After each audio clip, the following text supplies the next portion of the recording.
Page 2 of the exam.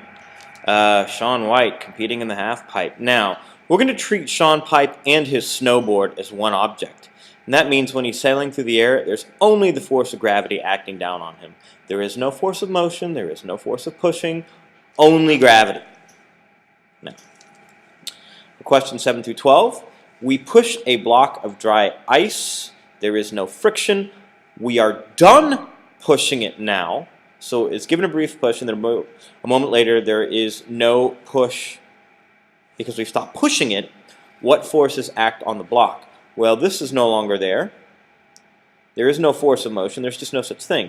There is no friction because it's a frictionless surface. So all we have is a normal force and the force of gravity. Next, what describes the motion of the block? After I'm done pushing it, it will just continue moving at a constant speed. So the answer is A. It will never slow down if it's frictionless. Finally, for questions 9 through 12, we'll do 9 and 10, and then we'll do the rest in the next video. So we have a student pulling this cart. There is no friction. So what forces do we have on the cart? Well, let's draw a free body diagram. We're going to have normal, we're going to have weight, and we have the tension force. There's no friction, so we don't draw a friction force. So looking at our free body diagram, we got tension, normal, gravity, A, B, D.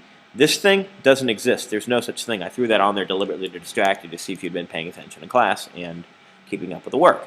So, which of the following describes the motion of the cart while it is pulled with a steady force across the table? So since we now have a frictionless system, the forces are unbalanced. So what that means is that it's going to accelerate constantly. So that takes care of that one.